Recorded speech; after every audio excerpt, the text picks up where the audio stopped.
ते पंथी चालू जाता न पडे गुंता कोटे काही.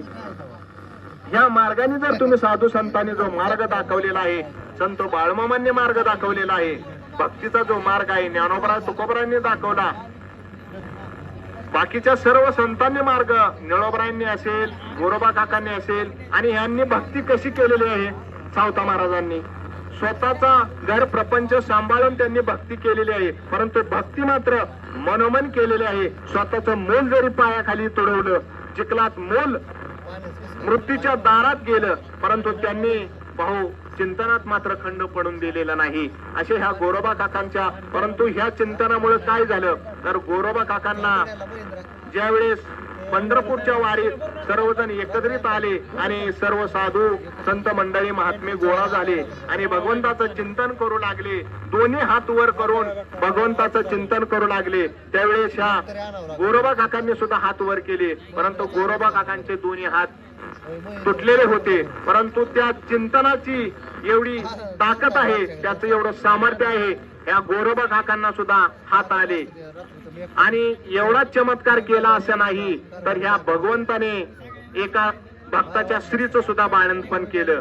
आणि भगवंत ज्यावेळेस जनाबाई बरोबर राहत होते त्यावेळेस काही कुटाळकर लोकांनी त्या जनाबाई बरोबर देवाचं जे भक्तीचा एक प्रकारचा श्लोक होता, त्यावेळेस त्या देवाचे काही जे दागिने आहेत ते चोरीला गेले. त्यावेळेस ह्या जनीवर आळ घेतला, म्हणले ह्या जनीने चोरली, परंतु जनाबाईने ते दाग चोरले नव्हते. भगवंताला माहित होतं तिला सुळावर देण्याचं ठरलं, परंतु भगवंताने त्या सुळाचं पाणी केलं आणि जनाबाईला, ज्या जनाबाईने हृदयबंदी खान केला, आत विठ्ठल कोंडीला, अंतकरणात भगवंताला कोंडलं होतं, ज्या सावता महाराजांनी हृदयात देवाला कोंडलं होतं, त्या भगवंताने सावता महाराजांचा सुद्धा हृदयबंदी खान केला, आत विठ्ठल कोंडीला. आणि सावता महाराजांनी काय केलेलं आहे, ज्या वेळेस भगवंत त्यांना भेटण्यासाठी आले, परंतु त्यांच्या पाठीमागं कोण लागले होते, ज्ञान आणि नाम. ज्ञान दाखवताना नाम आकळतं. त्या ज्ञानापासून आणि नामापासून सुटका मिळण्यासाठी ज्यावेळेस भगवंताने सावता महाराजांची परीक्षा घेतली, त्यावेळेस सावता महाराजांनी कसलाही न विचार करता कटीचे खुरपे सत्वर काढले, हृदय पाडले दयेवेळा. एका क्षणार्धात हृदय फाडलं आणि ह्या भगवंताला साठविला हरी जे हे हृदय मंदिरी. आणि त्या सावता महाराजांनी भगवंताला हृदयात जागा दिली आणि ह्या भगवंताने सुद्धा सावता महाराजांच्या हृदयात विराजमान झाले. आणि ह्या भगवंताच्या हृदयात येण्याने काय झालं तर त्यांची सरली येर झार झाला सुफळ व्यापार. हरी आला हता मग कैची भय चिंता, तुका म्हणे हरी काही उरोने दिवरी. तुकोबराय म्हणतात, ज्यांच्याकडे हरी आला, ज्याच्या हृदयात ऐसा असता हृदयामध्ये रामू, सर्व सुखाचा आरामू, का विश्रांती शिवभ्रांतू.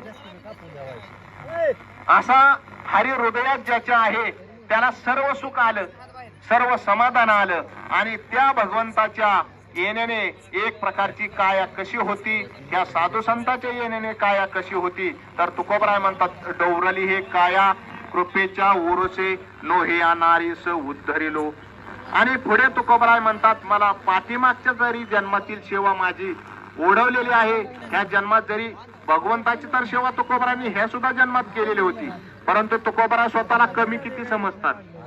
एवढी सेवा जरी केली तरी तुकोबराय म्हणतात मला कमी सेवा झाली. म्हणून तुकोबराय म्हणतात, तुका म्हणे मज न घडता सेवा, सेवा किती घडली तरी मला सेवा घडलीच नाही असं तुकोबराय स्वतःला कमी म्हणून घेतात. आणि पुन्हा म्हणतात, तुका म्हणे मज न घडता सेवा पूर्व पुण्य ठेवा ओढवला. माझा पूर्वजन्मीचा ठेवा ओढवला आणि मला भगवंताची प्राप्ती झाली आणि ह्या साधू संतांची प्राप्ती झाली. आणि ह्या साधू संतांच्या प्राप्तीमुळे काय झालेलं आहे तर माझी जी एक प्रकारची काया आहे ती सुवर्णासारखी झालेली आहे आणि ती बोलण्यासाठी डवलण्यासाठी लागलेली आहे. आणि त्याच्यामुळे तुकोबरायांना एक प्रकारचा आनंद झालेला आहे. आणि तुकोबरायांना खरा आनंद कशात व्हायचा तर तुकोबरायांना चिंतनात आनंद व्हायचा. म्हणून तुकोबराय सतत पांडुरंग ध्यानी पांडुरंग मणी असा तुकोबरायांचा खरा ध्यास होता. तुकोबरायांना पंढरीच्या पांडुरंगाचा ध्यास होता. आणि ह्या तुकोबरायांनी पंढरीच्या पांडुरंगाचा ध्यास घेऊन शेवटी तुकोबारायांना पांडुरंग परमात्मा जो आहे तो पैल तीराला नेण्यासाठी आलेला आहे. परंतु तुकोबारायांनी मात्र जनाला पुन्हा सुद्धा एकदा प्रश्न केला, वैकुंठाला कोणाला यायचंय का? परंतु हे जन कसं आहे, जन हे कुटाळखोर आहे. जनाला वाटलं वैकुंठ म्हणजे एखादं गावच आहे, त्या गावाला तुकोबाराय चालले. बायकोला सुद्धा तुकोबारायांनी प्रश्न केला, वैकुंठाला निघालो यायचंय का? परंतु बायकोला सुद्धा वाटलं तुकोबाराय काहीतरी रोज बडबड करतात, तशीच बडबड करतात. परंतु खरोखर तुकोबारायांना भगवंत नेण्यासाठी आले आणि तुकोबाराय सुद्धा आनंदात भगवंताच्या बरोबर वैकुंठाला निर्याणाच्या प्रकरणात सर्व तुकोबारांचं वर्णन केलेलं आहे. परंतु आता आपल्याला धावत्या वेगात बाकीचं काही बघायचं आहे. परंतु ज्या तुकोबारांनी भगवंताबरोबर वैकुंठाला जे गेले, कलीच्या काळामाजे अद्भुत वर्तिविले, प्रयाण काळे देवे विमान पाठविले. देवाने भगवंताला विमान पाठवलं आणि स्वतः न्यायला आले. कलीच्या काळात अद्भुत वर्तन केलं ह्या तुकोबारायांनी. कारण कलियुगात वैकुंठाला जायचं सोपं नाही, परंतु तुकोबारायांनी मात्र आगळं वेगळं शरीर घेऊन निजधाम वैकुंठाला गेलेले आहेत.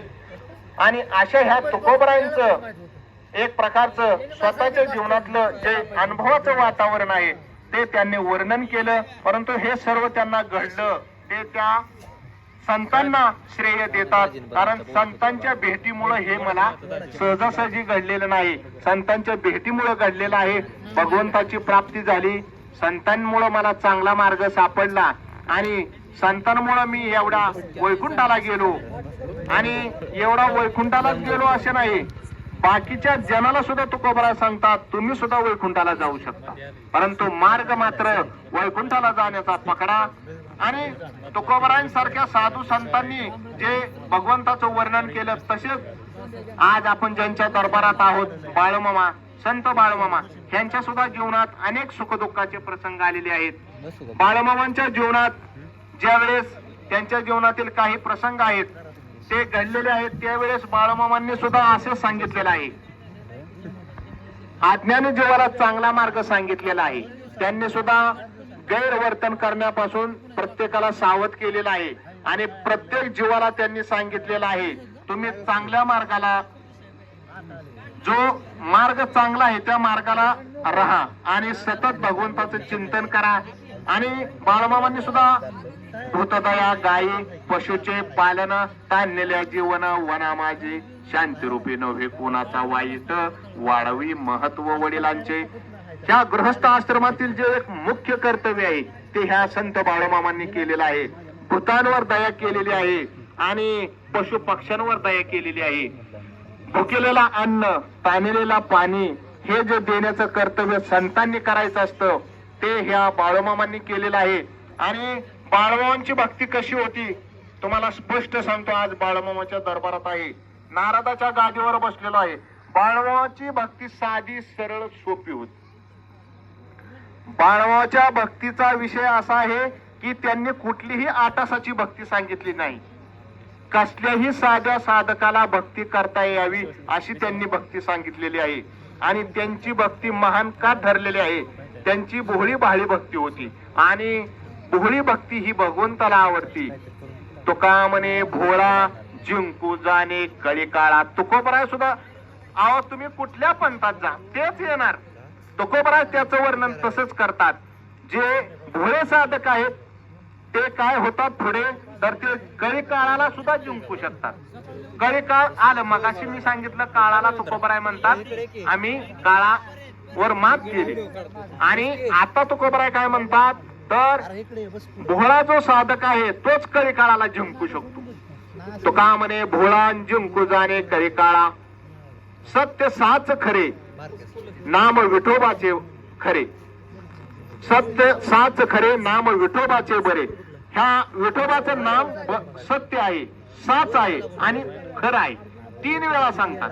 आणि ह्या विठोबाचं नाव म्हणजे विठोबा एक नाव आहे, एक त्याला उपमा दिलेली आहे. त्या ठिकाणी तुम्ही प्रभू रामचंद्राचं नाव टाकू शकता. तुम्हाला ज्या भगवंताची भक्ती करायची त्या भगवंताचं तुम्ही नाव टाकू शकता.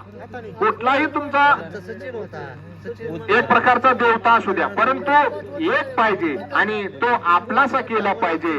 म्हणून तुकोबराय म्हणतात आपला तो एक देव करून घ्यावा, देणे विना जीवा सुख नाही एरती मायक, दुःखाची जनती नाही आधी अंती अवसानी, अविनाशकारी आपुलिया ऐसे लावी म्हणा पिशे गोविंदाचे. गोविंदाचं पिस लागलं पाहिजे लहान नामाकडं.